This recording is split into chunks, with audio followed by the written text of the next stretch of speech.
Today we're here in Malacca, which is a city that is around 2 hours away from Kuala Lumpur.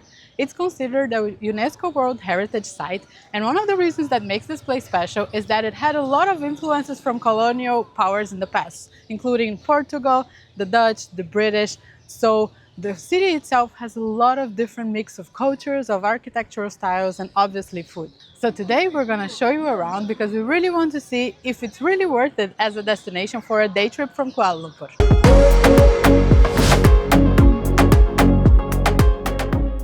Today we woke up super early to come for a day trip to Malacca. This is the trip that a lot of people take as a day tour from Kuala Lumpur with a guided tour because there's so much history that it really makes sense to get a guide who can explain it more to you. If you would like to do that, we are going to link some options below. For us, we decided to take a public transport from Kuala Lumpur main bus terminal, and the ticket cost us like €7 for both of us. The trip took a little bit less than 2 hours and the bus was super comfortable. It had completely reclining seats, and Fernanda even took a little nap on our way here. After a little less than 2 hours, we arrived to Malacca terminal and we took a Grab that needed around 10 minutes to take us to the old city center. And since we woke up super early, our first stop is this little cute cafe where we came for breakfast and coffee, and now we're gonna go explore the city. Our first stop was St. Paul's Hill, just above the Dutch Square. After a short climb, we were greeted by the statue of St. Francis Xavier and the Church of the St. Paul. St. Francis Xavier was the greatest Roman Catholic missionary of modern times. He was establishing Christianity in many parts of Asia, including India, Malaysia, and Japan. Behind the statue, we could already see the remains of the 500-year-old church on the hill. The St. Paul Church was built by Portuguese Captain Duarte Coelho in 1521, and it was originally used as a place of worship for Catholic Christians. However, after the Dutch colonized Malacca, the church was no longer used as a place of worship as Christ Church was built. Today, the Church of St. Paul is known to be the oldest Catholic church in Malaysia. Right behind me, you can see the tombstones here and the remains of the church. And what's most impressive is that most of these are dated from like 400, 500 years ago, but they're still in really great shape. We can read everything on the tombstones. And here we have people descending from Portuguese origin, Dutch origin, and also some British names. So that's really, really interesting to see. And after that, we descended towards Famosa, one of the most popular sites in Malacca. Here behind me is Famosa, which is one of the most important places here in Malacca. You can see now it's only just a door, but it used to be one of the 4 entrances to a big fortress that used to be around this area. And it was built during the Portuguese reign here. The Portuguese came and conquered Malacca from the sultans that used to be the local government here.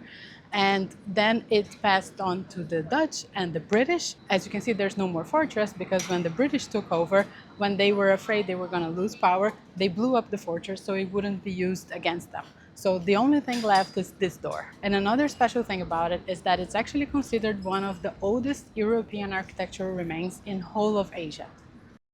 So this is something that we don't usually do. We are right now in the spinning tower that lifts you up around 80 meters above Malacca, and you have this bird-eye view across the whole city, and honestly I must say it's pretty cool thing to do. This is way faster than we expected. Like you have butterflies in the stomach a little bit.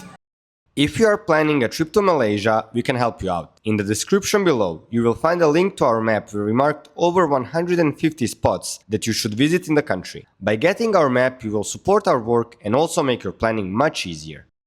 Okay, so here is where we are continuing our trip. First thing that we did was, of course, climb the Malacca hill. We did that in the beginning because it was not yet so hot. As you can see, I'm already completely drenched because it's so hot here. So yeah, now we are going to explore the most popular place here in Malacca. We are here at the Dutch Square, also known or commonly referred to as a red square because of the color of the buildings. Even though it's known as a Dutch square, there are only 2 buildings that were actually built while the Dutch were ruling the Malacca. Everything else was built later on by the British people, and they were the ones that actually painted the square red.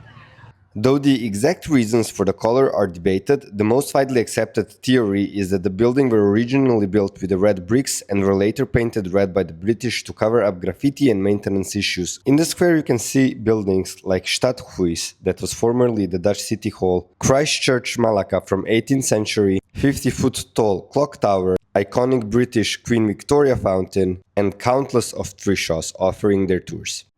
We used the afternoon to walk the Jonker Street.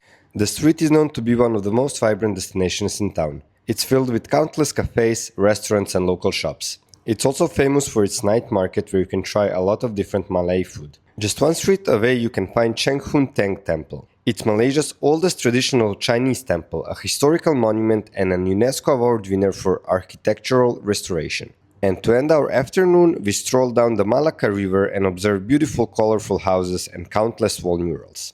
Right, so our day is slowly coming to an end here in Malacca, and well, we asked the question, is it worth it coming here for a day trip from Kuala Lumpur? So what do you think? I do think it's very worth it. It's actually very different from what you see in Kuala Right. Lumpur. So like it complements kind of experience. And we've spent the whole day here and walking around and everything is kind of close. So I would say one day is actually perfect. Yeah, I mean, if you have spare time, if you can spend 2 days here, it would be great. You would have stuff to do. There's a bunch of cute cafes and nice That's bars and like we didn't do the boat trip, for example, which it's one of the most popular things here to do. Exactly. So for sure, like even for 2 days, it's completely fine. But as a day trip, I think you see the best of it, Yeah. like the most important stuff. So I don't feel like we're missing much. No, I I'm think actually it's quite happy with it. Yeah, for sure. So totally worth it. If you have a chance, Malacca is definitely a place that you should visit, right? Definitely, yes. So that's it for this video. We're gonna go back to Kuala Lumpur now. If you liked it, make sure you like and subscribe and see you on the next video. Bye. Bye.